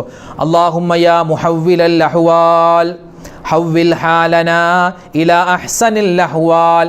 അല്ലാഹുവേ, അവസ്ഥകൾ മാറ്റിമറിക്കുന്ന റബ്ബേ. ഓരോ ആളുകൾക്കും ഓരോരോ അവസ്ഥകളാണ്, ഓരോ ഹാലാണ്. അപ്പോൾ അവസ്ഥകൾ മാറ്റിമറിക്കുന്ന റബ്ബേ, ഞങ്ങളുടെ അവസ്ഥ, ഞങ്ങളുടെ ഹാല്, പുതിയൊരു വർഷം വരികയാണല്ലോ, ഞങ്ങളുടെ അവസ്ഥ നീ നന്നാക്കി തരണേ അല്ലാ. ബിഹൗലിക വഖുവതിക യാ അസീസു യാ മുതആൽ. ഉന്നതനും പ്രതാപശാലിയുമായ റബ്ബേ, നിന്റെ ഹാല് കൊണ്ടും അതുപോലെ നിന്റെ കഴിവ് കൊണ്ടും നിന്റെ ശക്തി കൊണ്ടും ഞങ്ങളുടെ നല്ല അവസ്ഥ നീ തരണേ അല്ലാ, ഞങ്ങളുടെ മോശപ്പെട്ട അവസ്ഥകളെ നീ മാറ്റി തരണേ അല്ലാ എന്നാണ് ഈ ഒരു ദുആഇൻ്റെ ഏകദേശ അർത്ഥം. അപ്പോൾ 360 പ്രാവശ്യം നമ്മൾ ബിസ്മിയോടുകൂടി ആയത്തുൽ കുർസി ഓതിയിട്ട് ഈ ദുആ കൂടി പറയുക. എന്നിട്ട് പിന്നെ മലയാളത്തിൽ പടച്ചോനെ എന്നും പറഞ്ഞ് നമുക്ക് മലയാളത്തിൽ ഇങ്ങനെ നമുക്ക് ദുആരക്കാം. അപ്പോൾ ഈ ദുആ പഠിച്ചു വെക്കുക. അതിനുശേഷമോ മറ്റൊരു കാര്യമാണ് ഇസ്തിഗ്ഫാർ പറയുക. അസ്തഗ്ഫിറുല്ലാഹ്. പുതിയൊരു വർഷം വരുന്നു, പഴയ വർഷം ഇതാ പോവുകയാണ്. പഴയ വർഷം കഴിഞ്ഞു പോകുമ്പോൾ അതിനെ ഇസ്തിഗ്ഫാറോടുകൂടി ആ വർഷത്തിൽ ചെയ്തു പോയ പാപങ്ങൾ എന്തൊക്കെയുണ്ടോ അതൊക്കെ പൊറുക്കപ്പെടണം. പ്രത്യേകിച്ച് ഈ അവസാന നിമിഷത്തിൽ ഞാൻ പറയുന്ന ഈ ഇസ്തിഗ്ഫാർ കൊണ്ട് അതിൻ്റെ പാപങ്ങൾ പൊറുക്കണം. ആ ഒരു നിയ്യത്തിൽ നമ്മൾ ഇസ്തിഗ്ഫാർ പറഞ്ഞ് ദുൽഹിജ്ജ മാസത്തെ യാത്രയാക്കുന്നു. പുതിയൊരു മുഹറം മാസത്തെ നമ്മൾ വരവേൽക്കുകയാണ്. നിങ്ങൾക്ക് കഴിയുന്ന വിധത്തിൽ ഇസ്തിഗ്ഫാർ പറയാം. 33 എങ്കിൽ 33, അല്ലെങ്കിൽ 101 ആണെങ്കിൽ അങ്ങനെ, 333 ആണെങ്കിൽ അങ്ങനെ, ഇനി എത്രയാണോ പറയാൻ പറ്റും. അസ്തഗ്ഫിറുല്ലാ അസ്തഗ്ഫിറുല്ലാ, അത് വലിയ ഭാരമുള്ളൊരു വാക്കല്ലല്ലോ. അസ്തഗ്ഫിറുല്ലാ അസ്തഗ്ഫിറുല്ലാ, അതങ്ങനെ കഴിയുന്നത് പോലെ പറയുക. അതോടൊപ്പം തന്നെ മുഹറം മാസത്തിൻ്റെ ആദ്യത്തെ രാവിലോ പകലിലോ ചെയ്യേണ്ട പ്രത്യേകമായ ഒരു ഇബാദത്താണ് 113 പ്രാവശ്യം ബിസ്മില്ലാഹിർ റഹ്മാനിർ റഹീം എന്ന് എഴുതി സൂക്ഷിക്കൽ. അതായത് ഒരു വെള്ള പേപ്പറിൽ നല്ല വൃത്തിയോടെ വുളൂഓടുകൂടി കിബിലക്ക് മുന്നിട്ട് നല്ല രൂപത്തിൽ ബിസ്മില്ലാഹിർ റഹ്മാനിർ റഹീം എന്ന് എഴുതി വെക്കൽ. എത്ര പ്രാവശ്യം? 113 പ്രാവശ്യം. ഇത് പണ്ട് മുതലേ ഉലമാക്കൾ ചെയ്തു വരുന്നതാണ്. പല ആളുകളും ചോദിക്കും, ഉസ്താദ് ഈ അടുത്താണല്ലോ ഞങ്ങളിത് അറിഞ്ഞത്. അത് പല ആളുകൾക്കുമുള്ള സംശയമാണ്. പല ആളുകളും വിമർശിക്കാനുള്ളൊരു കാര്യവും തന്നെ ഇത് തന്നെയാണ്. ഈ അടുത്താണല്ലോ ഇതുപോലുള്ള കാര്യങ്ങളൊക്കെ, ഇതൊക്കെ പണ്ട് മുതലേ ആളുകൾ ചെയ്തു വരുന്നതാണ്. പക്ഷേ ഈ സോഷ്യൽ മീഡിയകൾ ഇത്രയധികം വ്യാപിച്ച സമയത്താണ് ഇത്തരത്തിലുള്ള ഇൽമുകൾ മറ്റുള്ളവരിലേക്ക്, പൊതുജനങ്ങളിലേക്ക് കൂടുതലായി എത്തുന്നത് എന്ന് മാത്രം. ബിസ്മിയുമായി ബന്ധപ്പെട്ട് നമ്മൾ കഴിഞ്ഞ ദിവസം ഇറക്കിയ ഒരു വീഡിയോയിൽ ഒരുപാട് ഉമ്മമാരും ഉപ്പമാരും അതിൻ്റെ താഴെ കമൻറ്റായി നിരവധി സംശയങ്ങൾ ചോദിച്ചിരുന്നു. അപ്പോൾ ആ സംശയങ്ങൾക്കുള്ള ഒരു നിവാരണവും അതോടൊപ്പം തന്നെ ആ ബിസ്മില്ലാഹിർ റഹ്മാനിർ റഹീം എന്ന് എഴുതുമ്പോൾ ശ്രദ്ധിക്കേണ്ട പ്രധാനപ്പെട്ട 1-2 കാര്യങ്ങളും നമ്മൾ ഈ വീഡിയോയിലൂടെ പരിശോധിക്കുകയാണ്. ബിസ്മില്ലാഹിർ റഹ്മാനിർ റഹീം എന്ന് ഒരു മനുഷ്യൻ പരിശുദ്ധമായ മുഹറം മാസത്തിൻ്റെ ആദ്യത്തെ രാവിലോ പകലിലോ നല്ല വൃത്തിയുള്ള പേപ്പറിൽ നല്ല ശുദ്ധിയോടെ നല്ല മനസ്സോടെ, ചില ആളുകൾ എന്തായാലും എഴുതി വെച്ചേക്കാം എന്ന രൂപത്തിൽ എഴുതും. അങ്ങനെയല്ല, ഒരു മടിയില്ലാതെ, ഒരു അലസതയില്ലാതെ, ആരുടെയും നിർബന്ധം എടാ ഒന്ന് എഴുതി വെക്കടാ എന്ന് ഉമ്മ പറഞ്ഞു അല്ലെങ്കിൽ വാപ്പ പറഞ്ഞു, ആ ഒരു നിർബന്ധത്തിലല്ല, സ്വന്തം തോന്നിയിട്ട് നല്ല നീയത്തിൽ എഴുതി വെച്ചാൽ അല്ലാഹു സുബ്ഹാനഹു തആല അവനിക്ക് കൊടുക്കുന്ന പ്രതിഫലമാണ് ആ വർഷത്തിൽ അയാളുടെ കുടുംബത്തിൽ ആ എഴുതി വെക്കുന്ന അയാളുടെ വാപ്പ ഉമ്മ അല്ലെങ്കിൽ ഭർത്താവ് ഭാര്യ ആരൊക്കെയുണ്ടോ എല്ലാവർക്കും അല്ലാഹു തആല ബറക്കത്ത് കൊടുക്കും, റഹ്മത്ത് കൊടുക്കും, ഹിഫ്ള് കൊടുക്കുമെന്നാണ്. ഹിഫ്ള് എന്ന് പറഞ്ഞാൽ ആപത്ത്, മുസീബത്ത്, കണ്ണേർ, സിഹർ ഇതിനെ തൊട്ടെല്ലാം അല്ലാഹു തആല രക്ഷപ്പെടുത്തും. മാരകമായ അസുഖങ്ങളെ തൊട്ട് കാക്കും, അപകടങ്ങളെ തൊട്ട് അല്ലാഹു തആല രക്ഷപ്പെടുത്തും, സിഹറിനെ അല്ലാഹു തആല ഉണ്ടെങ്കിൽ അത് ബാത്തിലാക്കി കൊടുക്കും എന്നൊക്കെ മഹാന്മാരുടെ കിതാബുകളിൽ എഴുതി വെക്കുന്നുണ്ട്. 113 പ്രാവശ്യം ബിസ്മില്ലാഹിർ റഹ്മാനിർ റഹീം എന്ന് എഴുതി വെക്കുക. ഈ ബിസ്മില്ലാഹിർ റഹ്മാനിർ റഹീം എന്ന് എഴുതുമ്പോൾ നമ്മൾ സാധാരണ കൂട്ടിയാണ് എഴുതുന്നത്. അങ്ങനെ എഴുതാതെ ഓരോ അക്ഷരവും വേർതിരിച്ച് ബിസ്മില്ലാഹിർ റഹ്മാനിർ റഹീം എന്നത് മൊത്തം 19 അക്ഷരങ്ങളുണ്ട്. നിങ്ങൾക്ക് സ്ക്രീനിൽ കാണുവാൻ സാധിക്കും. ഓരോ അക്ഷരവും വേർതിരിച്ച് എഴുതുക. ബാ, സീന്, മീമ്, അലിഫ്, ലാമ്, ഹാ, അലിഫ്, ലാമ്, റാ, ഹാ, മീമ്, നൂന്, അലിഫ്, ലാമ്, റാ, ഹാ, യാ, മീമ്. ഇങ്ങനെ 19 അക്ഷരങ്ങൾ. ഫത്ഹും കിസ്റും ലൊമ്മും അങ്ങനെ ഒന്നും ചേർക്കേണ്ട കാര്യമില്ല. ബാ, സീന്, മീമ് അങ്ങനെ ആ അക്ഷരങ്ങൾ മാത്രം എഴുതിപ്പോയാൽ മതി. അത് പ്രത്യേകം ശ്രദ്ധിക്കുക. അതോടൊപ്പം തന്നെ എഴുതുന്ന സമയത്ത് ഓരോ ബിസ്മില്ലാഹിർ റഹ്മാനിർ റഹീം എഴുതുമ്പോഴും ബിസ്മില്ലാഹിർ റഹ്മാനിർ റഹീം എന്ന് നാവ് കൊണ്ട് പറഞ്ഞിട്ട് എഴുതുക. ഈ കാര്യങ്ങൾ പ്രത്യേകം ശ്രദ്ധിക്കണം. ഒരു പേജിൽ എഴുതാൻ പറ്റുമെങ്കിൽ ഒരു പേജ് എഴുതുക, അല്ലെങ്കിൽ ഒരു പേജിന് കുറച്ച് എഴുതി അപ്പുറത്തെ പേജിൽ ഒന്നെഴുതി, എന്നിട്ടും തികഞ്ഞില്ല എങ്കിൽ വേറൊരു പേപ്പർ എഴുതുക. അങ്ങനെ പേപ്പർ ഇങ്ങനെ ഒരുപാട് എടുത്തു എന്ന് വെച്ച് കുഴപ്പമില്ല, ഒരു പേപ്പറിൽ തന്നെ എഴുതിയാലും കുഴപ്പമില്ല. എഴുതലാണ് ഇവിടെ പ്രധാനം. ഈ 19 അക്ഷരങ്ങളും വേർതിരിച്ച്, അതായത് ബിസ്മില്ലാഹിർ റഹ്മാനിർ റഹീം എന്ന് കൂട്ടി എഴുതാതെ ഒരു അക്ഷരം വേർതിരിച്ച് 113 പ്രാവശ്യം നല്ല ഇഖ്ലാസോടെ നല്ല നീയത്തിൽ ഖിബിലക്ക് മുന്നിട്ട് വുളൂഓടുകൂടി എഴുതി വെച്ചാൽ അല്ലാഹു തആല ആ കുടുംബത്തിൽ എന്തൊക്കെ ഖൈറുകളുണ്ടോ അത് മുഴുവനും നൽകും, എന്തൊക്കെ ഷർറുകളുണ്ടോ അത് മുഴുവനും അല്ലാഹു തആല മാറ്റി നൽകുമെന്നാണ്. പിന്നെ ഇതെവിടെ വെക്കണം എന്ന് പല ആളുകളും ചോദിക്കാറുണ്ട്. ഇത് എഴുതിയിട്ട് എവിടെ വെക്കണം? പല കിതാബുകളിലും കാണാം ഇത് നമ്മൾ ചുമക്കണമെന്ന് പറയുന്നുണ്ട്. ഹംല് ചെയ്യണം, ചുമക്കണം. അതായത് നമുക്ക് പേഴ്സിൽ വെക്കാം. നമുക്ക് പേഴ്സിലാണെങ്കിൽ പേഴ്സിൽ വെക്കാം. ഉമ്മമാർക്കൊക്കെ ചെറിയ ബാഗ് ഉണ്ടാകും, ആ ബാഗിൽ ഏതെങ്കിലും ഒരു ചെറിയ കള്ളിയിൽ ഇത് വെക്കാം. അല്ലെങ്കിൽ നമ്മുടെ വീടിൻ്റെ ഷോക്കേസ് ഉണ്ടാകും, അവിടെ വെക്കാവുന്നതാണ്. അല്ലെങ്കിൽ മെയിൻ വാതിലിൻ്റെ മുകളിൽ ചെറുതായിട്ട് അത് മടക്കി അവിടെ വെക്കാം. അല്ലെങ്കിൽ ഭിത്തിയിൽ ഒട്ടിച്ച് വെക്കണമെങ്കിൽ അങ്ങനെ ഒട്ടിച്ച് വെക്കാം. എങ്ങനെയാണെങ്കിലും കുഴപ്പമില്ല. അത് നഷ്ടപ്പെട്ടു പോവാതെ അതിൻ്റെ മഹത്വത്തിന്, കാരണം ഖുർആൻ ആയത്ത് എഴുതിയിരിക്കുന്നത് അതിൻ്റെ മഹത്വത്തിനൊരു കളങ്കമില്ലാതെ നമുക്കത് സൂക്ഷിച്ച് വെക്കാവുന്നതാണ്. വീട്ടിൽ സൂക്ഷിച്ചാൽ തന്നെ ആ വീട്ടിലുള്ള കുടുംബക്കാർക്ക് മുഴുവനും അതൊരു കാവലാണ്. അത് പ്രത്യേകം ശ്രദ്ധിക്കുക.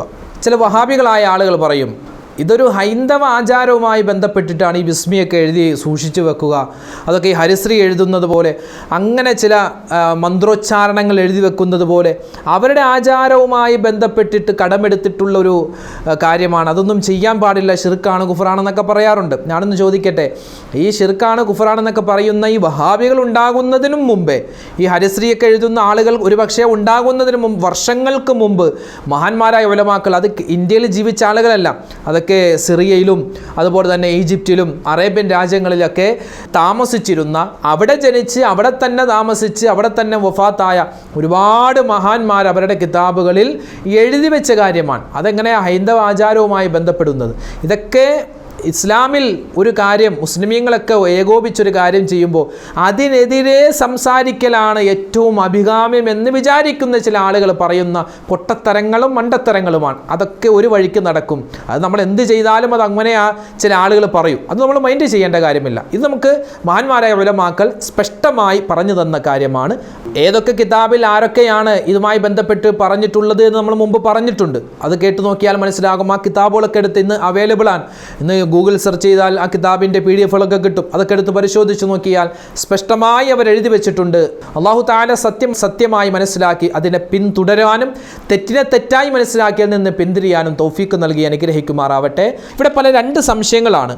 ഒന്ന്, ഉസ്താദെ, ഇത് കഴിഞ്ഞ വർഷം ഞങ്ങൾ എഴുതിയതാണ്, അതുകൊണ്ട് ഈ വർഷം എഴുതണോ? ഈ വർഷവും എഴുതണം. കാരണം കഴിഞ്ഞ വർഷം എഴുതിയത് കഴിഞ്ഞ വർഷത്തെ ബലാ മുസീബത്തുകളൊക്കെ മാറാനാണ്. ഇത് ഈ വർഷത്തേക്ക് വേണ്ടിയാണ് നമ്മൾ ചെയ്യുന്നത്.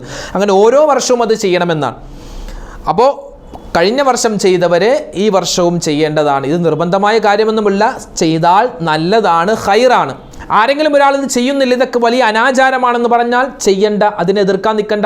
അവരുടെ വഴിക്ക് പോയിക്കോട്ടെ. ഇനി ആരെങ്കിലും എഴുതുന്നുണ്ട് എങ്കിലോ അവരെയും വിമർശിക്കാൻ പോവണ്ട. അവർ ഈ പറയപ്പെട്ട കിതാബുകളൊക്കെ നോക്കി അത് പറഞ്ഞു കൊടുത്ത ഉസ്താദുമാരുടെ കൗലുകൾ അനുസരിച്ച്, വാക്കുകൾ അനുസരിച്ച് ചെയ്യുന്നതാണ്. അതുപോലെ മറ്റൊരു സംശയം, ഈ ബിസ്മില്ലാഹിർ റഹ്മാനിർ റഹീം എഴുതുന്നത് വീട്ടിൽ വേറെ ആരുമില്ല, ഉള്ളത് ഒരു പെണ്ണാണ്, ഒരു ഉമ്മയാണ്, ഒരു സഹോദരിയാണ്. അവർക്കാണെങ്കിൽ നിസ്കാരമില്ലാത്ത സമയമാണ്, മെൻസസ് ഉള്ള സമയമാണ് എങ്കിൽ അവർക്ക് കുഴപ്പമില്ല. ഇതൊരു ദിക്റാണ്, ഞാൻ എഴുതുന്ന ഒരു ദിക്റാണ് എന്ന നിയ്യത്തിൽ നിങ്ങൾക്കിത് എഴുതാവുന്നതാണ്. നമുക്ക് പരിശുദ്ധമായ ഖുർആൻ ആയത്താണെങ്കിലും അത്യാവശ്യ ഘട്ടങ്ങളിൽ അത് ദിക്റാണ് എന്ന നിയ്യത്തിൽ നമുക്ക് ഓതാം എന്നതുപോലെ ഇതിപ്പോൾ വേറെ ആരും നമുക്ക് വീട്ടിൽ എഴുതാനില്ല എങ്കിൽ എന്ത് ചെയ്യുക? നമുക്ക് നിസ്കാരമില്ലാത്തവരാണെങ്കിലും ബിസ്മില്ലാഹിർ റഹ്മാനിർ റഹീം എന്നുള്ളത് ഒരു ദിക്റാണ് എന്ന നിയ്യത്തിൽ നമുക്ക് അത് എഴുതി വെക്കാവുന്നതാണ്. അതുപോലെ മറ്റൊരു സംശയം, പഴയത് എഴുതി വെച്ചത് എന്ത് ചെയ്യും? അത് അവിടെ ഇരുന്നോട്ടെ. അതൊരു ചെറിയ പേപ്പർ കഷ്ണമല്ലേ, അത് നമ്മുടെ വീടിന് ചുമക്കാൻ പറ്റാത്തതൊന്നുമല്ലല്ലോ, അത് അവിടെ ഇരുന്നോട്ടെ. ഇനി അവിടെ ഇരുന്ന് അത് നശിച്ചു പോകുമെന്നാണെങ്കിൽ അത് നമുക്ക് കരിച്ച് കളയാവുന്നതാണ്. അതാണ് അതിൻ്റെ സൊല്യൂഷൻ. പഴയതും അവിടെ ഇരുന്നോട്ടെ. ഇനി പഴയത് മാറ്റണമെങ്കിൽ അത് പഴയതെടുത്ത് നമുക്ക് കരിച്ച് കളയാം. പറ്റുമെങ്കിൽ ആ ചാരം എടുത്ത് ശുദ്ധജലത്തിൽ ഒഴുക്കിക്കളയലാണ്. കുളമുണ്ടെങ്കിൽ കുളം, അല്ലെങ്കിൽ കിണറിലുണ്ടെങ്കിൽ കിണറിൽ ഇട്ട് കളഞ്ഞാൽ അത് ഖൈറാൻ. അപ്പോൾ ഇതാണ് അതിൻ്റെ സൊല്യൂഷൻ. അതോടൊപ്പം തന്നെ മറ്റൊരാൾ ചോദിച്ച സംശയമാണ്, വെള്ള പേപ്പറിൽ തന്നെ എഴുതണോ അതോ വരയിട്ട പേപ്പറിൽ എഴുതാമോ? അങ്ങനെ ചോദിച്ചു. അതൊന്നും കുഴപ്പമില്ല. വരയിട്ട പേപ്പറാവട്ടെ, വരയിടാത്ത പേപ്പറാവട്ടെ, ഒരു കാര്യം നമ്മൾ എഴുതുന്ന സമയത്ത് ഒരു വൃത്തിയുള്ള, നമുക്ക് അവൈലബിൾ ആകുന്ന നമ്മുടെ വീട്ടിലുള്ള കുട്ടികളുടെ നോട്ട് ബുക്കിൻ്റെ പേപ്പർ ഉണ്ടാകും. ഏത് പേപ്പറാണെങ്കിലും കുഴപ്പമില്ല. ശുദ്ധിയുള്ള, വൃത്തിയുള്ള നല്ലൊരു പേപ്പർ ആയാൽ മതി. അതിൽ നമ്മൾ കഴിയുന്നതുപോലെ ശുദ്ധിയോടെ, വൃത്തിയോടെ, നല്ല മനസ്സോടുകൂടി എഴുതുക. അതാണ് ഏറ്റവും പ്രാധാന്യമുള്ളത്. അതുപോലെ മറ്റൊരാൾ ചോദിച്ചത്, എല്ലാ വർഷവും എഴുതണോ? എല്ലാ വർഷവും ഇതിങ്ങനെ എഴുതിക്കൊണ്ടിരിക്കണോ? അതോ ഒരു വർഷം എഴുതിയാൽ അത് എല്ലാ വർഷത്തേക്കുമാകുമോ? അങ്ങനെയല്ല. അതായത് ഓരോ വർഷവും, ഓരോ മുഹറം മാസത്തിൻ്റെയും പ്രഥമ ദിവസത്തിലാണ് ഇത് എഴുതേണ്ടത്. അപ്പോൾ ഓരോ വർഷം, ഈ വർഷം എഴുതിയാൽ നമുക്ക് ഈ വർഷത്തെ ഹിഫ്ള്, ഈ വർഷത്തെ കാവലാണ് കിട്ടുക. അടുത്ത വർഷം എഴുതിയാൽ അടുത്ത വർഷത്തെയും, പിന്നത്തെ വർഷം എഴുതിയാൽ അങ്ങനെ. കഴിഞ്ഞ വർഷം എഴുതി അല്ലെങ്കിൽ അതിൻ്റെ മുമ്പത്തെ വർഷം എഴുതിയത് കൊണ്ട് ആ എഴുതിയ പേപ്പർ എന്ത് ചെയ്യണമെന്ന് പല ആളുകളും ചോദിച്ചിരുന്നു. അതവിടെ തന്നെ ഇരുന്നോട്ടെ. ഷോക്കേസിലാണെങ്കിൽ അതവിടെ ഒരു മൂലയിൽ ഇരുന്നോളും, മാർക്കും അതൊരു തടസ്സമല്ല. ഇനി അഥവാ അത് മാറ്റണമെന്നുണ്ടെങ്കിൽ അത് എടുത്ത് സൂക്ഷിച്ച് വെക്കുകയോ അല്ലെങ്കിൽ അത് കരിച്ച് കളയുകയാണെങ്കിൽ അത്രയും നല്ലത്. അത് കരിച്ച് ആ ചാരം എടുത്ത് കുളത്തിലോ അല്ലെങ്കിൽ നമ്മുടെ തോട്ടിലോ ശുദ്ധിയായ വെള്ളത്തിൽ അത് ഒഴുക്കി കളയാണ് ഖൈർ. ഇനി അത് സൂക്ഷിച്ച് വെക്കലും ഏറ്റവും നല്ലതാണ്. ഇത് ചെയ്യേണ്ടത് നമ്മുടെ ഒരു കടമയാണ്. കാരണം ചെയ്താൽ ഇത് ഖൈറാണ്, നന്മയാണ്. അതുകൊണ്ട് നന്മയായ കാര്യം ആയതുകൊണ്ടാണ് നിങ്ങളിലേക്ക് ഇത് എത്തിക്കുന്നത്. അപ്പോൾ പരമാവധി കഴിയുന്നത് പോലെ ഇതൊക്കെ എഴുതി വെക്കുക. അതിൻ്റെ പുണ്യങ്ങൾ മുഴുവനും അല്ലാഹു സുബ്ഹാനഹു തആല നമുക്ക് നൽകി അനുഗ്രഹിക്കുമാറാവട്ടെ. ആമീൻ. ഈ മുഹറം മാസം നാളെയാണ് എന്നറിഞ്ഞു കഴിഞ്ഞാൽ ചെയ്യേണ്ട വലിയ ശ്രേഷ്ഠമുള്ള കർമ്മങ്ങളിൽപ്പെട്ട ഒന്നാണ് ഇനി പറയാൻ പോകുന്ന ഒരു ദിക്റുണ്ട്. ആ ദിക്ർ 3 പ്രാവശ്യം, കഴിയുന്ന ഉമ്മമാർ 3 പ്രാവശ്യമെങ്കിലും കുറഞ്ഞത് ആ ദിക്ർ പറയുക. മഹാന്മാരായ ഉലമാക്കൾ അവരുടെ കിതാബുകളിലൊക്കെ എഴുതി വെക്കുന്ന ദുആയാണ്. ഒരു മനുഷ്യൻ അവൻ ഒരു മാസത്തിൻ്റെ അല്ലെങ്കിൽ ഒരു വർഷത്തിൻ്റെ തുടക്കത്തിൽ ഈ ദുആ പറഞ്ഞാൽ അല്ലാഹു തആല ശൈത്വാൻ്റെ ശർറിനെ തൊട്ട് അവനെ കാക്കുന്നതാണ്. നമുക്കതാണ് വേണ്ടത്. കാരണം നമ്മൾ ചെയ്തു പോകുന്ന പാപങ്ങൾ എന്തൊക്കെയുണ്ടോ അതൊക്കെ ഉണ്ടാകുന്നത് ഈ ശൈത്വാൻ്റെ ശർറിൽ നിന്നാണ്. അതൊഴിവായി കഴിഞ്ഞാൽ പിന്നെ നമ്മൾ രക്ഷപ്പെട്ടു. അപ്പോൾ ഇനി പറയാൻ പോകുന്ന ദിക്ർ ഒരു 3 പ്രാവശ്യമെങ്കിലും കുറഞ്ഞത് നമ്മൾ പറയാൻ ശ്രദ്ധിക്കുക. നിങ്ങൾക്ക് സ്ക്രീനിൽ കാണുവാൻ സാധിക്കും. അല്ലാഹുമ്മ യാ മുഹവ്വിലൽ അഹ്വാൽ ഹവ്വിൽ ഹാലനാ ഇലാ അഹ്സനിൽ അഹ്വാൽ ബിഹൗലിക വഖുവതിക യാ അല്ലാഹ് എന്നാണ് ആ ദിക്ർ. ഒരു 3 വരിയേ ഉള്ളൂ. ഏതാണ്? അല്ലാഹുമ്മ യാ മുഹവ്വിലൽ അഹ്വാൽ ഹവ്വിൽ ഹാലനാ ഇലാ അഹ്സനിൽ അഹ്വാൽ ബിഹൗലിക വഖുവതിക യാ അല്ലാഹ് എന്നാണ്. ഒന്നുകൂടെ പറയാം. അല്ലാഹുമ്മ യാ മുഹവ്വിലൽ അഹ്വാൽ ഹവ്വിൽ ഹാലനാ ഇലാ അഹ്സനിൽ അഹ്വാൽ ബിഹൗലിക വഖുവതിക യാ അല്ലാഹ് എന്നാണ് ആ ദിക്ർ, ആ ദുആ. എന്താ അതിൻ്റെ അർത്ഥം? അല്ലാഹുവേ യാ മുഹവ്വിലൽ അഹ്വാൽ, എല്ലാ അവസ്ഥകളും അറിയുന്ന, അവസ്ഥകളെ മാറ്റിമറിക്കുന്ന, എല്ലാ അവസ്ഥകൾക്കും സാക്ഷിയാകുന്ന റബ്ബേ അല്ലാഹുവേ, ഹവ്വിൽ ഹാലന ഇലാ അഹ്സനിൽ അഹ്വാൽ, ഇനി വരുന്ന ഒരു വർഷം, ആ വർഷം എൻ്റെ അവസ്ഥകൾ മുഴുവനും ഞാൻ ഓരോ നിമിഷത്തിലും, എൻ്റെ ഓരോ സമയത്ത്, ഓരോ സെക്കൻഡ്, ഓരോ ആഴ്ചയും, ഓരോ ദിവസം, ഓരോ മാസവും അല്ലാഹുവേ എൻ്റെ അവസ്ഥകൾ നീ നന്മയിലേക്ക് തെറ്റിക്കണം. തിന്മയുടെ അവസ്ഥയുണ്ട്, നന്മയുടെ അവസ്ഥയുണ്ട്. തിന്മയുടെ അവസ്ഥയിൽ നിന്ന് മാറ്റി നന്മയുടെ അവസ്ഥയിലാക്കണം എന്നാണ് ആ ദുആ പറയുന്നത്. ബിഹൗലിക വഖുവതിക യാ അല്ലാഹ്, അല്ലാഹുവേ നിന്റെ വലിയ അപാരമായ ശക്തി കൊണ്ട് എന്നെ മോശപ്പെട്ട അഹ്വാലിൽ നിന്നും, മോശപ്പെട്ട അവസ്ഥയിൽ നിന്നും നല്ല ഹാലിലേക്ക്, നല്ല അവസ്ഥയിലേക്ക് നീ മാറ്റണേ എന്നാണ് ഈ ദുആയിൻ്റെ അർത്ഥം. അപ്പോൾ ഒന്നുകൂടി പറയാം. അല്ലാഹുമ്മ യാ മുഹവ്വിലൽ അഹ്വാൽ ഹവ്വിൽ ഹാലനാ ഇലാ അഹ്സനിൽ അഹ്വാൽ ബിഹൗലിക വഖുവതിക യാ അല്ലാഹ് എന്നാണ് ആ ദിക്ർ. അത് മഹാന്മാർ പറയുന്നു, ഈ ദിക്ർ ഒരു മനുഷ്യൻ പറഞ്ഞാൽ ഇപ്പോൾ ഒരു മാസം തുടങ്ങുന്നതിൻ്റെ ആദ്യത്തിൽ, അല്ലെങ്കിൽ ഒരു വർഷം തുടങ്ങുന്നതിൻ്റെ ആദ്യത്തിൽ, നമുക്ക് ഒരു മാസം മുഹറം എന്ന മാസം തുടങ്ങുന്നു, അതുപോലെ ഹിജ്റ വർഷം തുടങ്ങുന്നു. അതുകൊണ്ട് എന്തായാലും ഇന്ന് മഗ്‌രിബിന് ശേഷം നിലാവ് കണ്ടാൽ മസ്റ്റായിട്ടും ഈ ദുആ ഒരു 3 പ്രാവശ്യമെങ്കിലും, അല്ലെങ്കിൽ ഒരു പ്രാവശ്യമെങ്കിലും നമ്മൾ മനസ്സറിഞ്ഞത് പറയുക. പറഞ്ഞാൽ കിട്ടുന്ന പ്രതിഫലം എന്താണ്? അള്ളാഹുവിൻ്റെ കാവലുണ്ടാകും, അപകട മരണങ്ങളെ തൊട്ട് രക്ഷപ്പെടാൻ സാധിക്കും, പ്രയാസങ്ങൾ മാറും, വലിയ വലിയ പരീക്ഷണങ്ങളെ തൊട്ട് അള്ളാഹു തന്നെ നമ്മളെ കാക്കും എന്നൊക്കെ ഉലമാക്കൾ അതിൻ്റെ ഫളീലത്തുകളെ രേഖപ്പെടുത്തി വെക്കുന്നുണ്ട്. അതുകൊണ്ട് ശബ്ദം കേൾക്കുന്ന എൻ്റെ ഉപ്പമാരും എൻ്റെ ഉമ്മമാരും പ്രത്യേകം ശ്രദ്ധിക്കുക. ഈ പറയപ്പെട്ട കാര്യങ്ങളൊക്കെ നിങ്ങൾക്ക്, എൻ്റെ ഉമ്മമാർക്ക് ഒരുപാട് പേർക്ക് സംശയമുണ്ടാകും. നിസ്കാരമില്ല ഉസ്താദെ, എന്താണ് ചെയ്യേണ്ടത്? ഒരു പ്രയാസവുമില്ല, ഇതൊന്നും ഖുർആനിക ആയത്തല്ല. അതുകൊണ്ട് തന്നെ നിങ്ങൾക്ക് ഇത് ഓതാവുന്നതാണ്. അതുപോലെ ഇനി ആയത്തുൽ കുർസി ഓതുകയാണെങ്കിൽ തന്നെ ഇതൊരു ദിക്റാണ് ഞാൻ ഓതുന്നത്. ഇത് ഞാനൊരു സുബ്ഹാനല്ലാഹ് പറയുന്നത് പോലെ, അൽഹംദുലില്ലാഹ് പറയുന്നത് പോലെ ഒരു ദിക്റാണ് ഞാൻ ഓതുന്നത്, പറയുന്നത് എന്ന നിയ്യത്തിൽ നിങ്ങൾക്ക് ആയത്തുൽ കുർസി ഓതാവുന്നതാണ്. അത് പ്രത്യേകം ശ്രദ്ധിക്കുക. പരിശുദ്ധമായ മുഹറം മാസമാണ്. മുഹറം മാസത്തിൽ ഒരുപാട് ശ്രേഷ്ഠതകളാണ്, ഒരുപാട് ഫളീലത്തുകളാണ്. പുതിയൊരു വർഷം നമ്മളിലേക്ക് വരികയാണ്.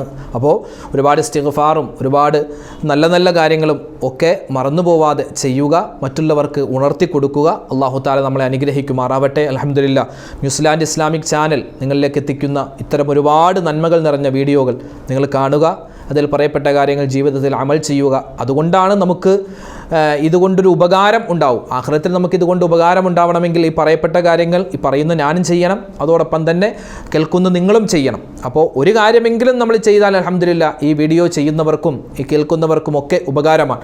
അല്ലാഹു തആല ആ ഗണത്തിൽ നമ്മളെ ഉൾപ്പെടുത്തി അനുഗ്രഹിക്കുമാറാവട്ടെ. മറ്റുള്ളവരിലേക്ക് ഷെയർ ചെയ്തു കൊടുക്കുക, അവരും ഇത് കാണട്ടെ, അവരും ഇത് പഠിക്കട്ടെ, അവരും ചെയ്യട്ടെ.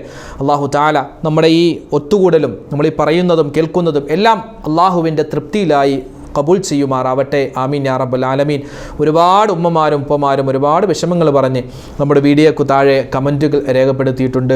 ഭർത്താവിൻ്റെ രോഗം, ഭാര്യയുടെ രോഗം, മക്കളുടെ രോഗം, മക്കളില്ലാതെ വിഷമിക്കുന്നവർ, വീടില്ലാത്തവർ, ജോലിയില്ലാത്തവർ, വാഹനമില്ലാത്തവർ, അതുപോലെ ഗൾഫിൽ കിടന്ന് പ്രയാസപ്പെടുന്നവർ, മരണപ്പെട്ടു പോയവർക്കുണ്ട് ദുആ ചെയ്യാൻ വസിയത്ത്, ഇങ്ങനെ ഒരുപാട് ആവശ്യങ്ങൾ. അല്ലാഹു സുബ്ഹാനഹു തആല എല്ലാവരുടെയും പ്രയാസങ്ങളും പ്രശ്നങ്ങളും ദുരിതങ്ങളും മാറ്റി സന്തോഷവും സമാധാനവും പ്രദാനം ചെയ്യുമാറാവട്ടെ. മരണപ്പെട്ടു പോയവർക്ക് അല്ലാഹു മഗ്ഫിറത്തും മർഹമത്തും പ്രദാനം ചെയ്യുമാറാവട്ടെ. മക്കളില്ലാത്തവർക്ക് ഖൈറായ സമയത്ത് ഖൈറായ മക്കളെ കൊടുക്കട്ടെ. വീടില്ലാത്തവർക്ക് അല്ലാഹു നല്ല വീടിനെ പ്രദാനം ചെയ്യട്ടെ. ഒരുപാട് ദുആ വസിയത്ത് പറഞ്ഞ ആരെല്ലാം ഉണ്ടോ എന്തെല്ലാം ഉണ്ടോ ഹലാലായ മുറാദുകൾ അല്ലാഹു ഹാസിലാക്കുമാറാവട്ടെ. ആമീൻ. ഇന്നത്തെ വീഡിയോയുടെ എൻഡ് സ്ക്രീനായി പരിചയപ്പെടുത്തുന്ന അടുത്ത വീഡിയോ, അടുക്കളയിൽ പ്രവേശിക്കുന്ന സ്ത്രീകളും പുരുഷന്മാരും അവർ ശ്രദ്ധിക്കേണ്ട 8 കാര്യങ്ങൾ. പ്രത്യേകിച്ച് സ്ത്രീകൾ അടുക്കളയിൽ ശ്രദ്ധിക്കേണ്ട 8 കാര്യങ്ങളാണ്. അത് ഭക്ഷണവുമായി ബന്ധപ്പെട്ടതും അതല്ലാത്തതുമായി ബന്ധപ്പെട്ട 8 കാര്യങ്ങൾ ശ്രദ്ധിച്ചാൽ നമ്മുടെ വീട്ടിൽ വലിയ ബറക്കത്തുകൾ ഉണ്ടാകും. ഇല്ല എങ്കിലോ എപ്പോഴും പ്രയാസമായിരിക്കും ആ വീട്ടിലുണ്ടാവുക. അപ്പോൾ അതേതാണ് ആ 8 കാര്യങ്ങളെന്ന് വിശാലമായി ചർച്ച ചെയ്ത ഒരു വീഡിയോ മുമ്പ് നമ്മൾ അപ്ലോഡ് ചെയ്തിരുന്നു. ആ വീഡിയോ കാണാൻ ഈ കാണുന്ന യൂട്യൂബ് ലിങ്ക് നിങ്ങൾ ക്ലിക്ക് ചെയ്യുക. കൂടാതെ ആ വീഡിയോയിൽ തന്നെ അടുക്കളയിൽ ഓതിയാൽ വമ്പൻ പ്രതിഫലവും അതുപോലെ ബറക്കത്തും ഉണ്ടാകുന്ന ചെറിയൊരു സൂറത്തുണ്ട്, അതുപോലെ ചെറിയൊരു ദുആയുണ്ട്.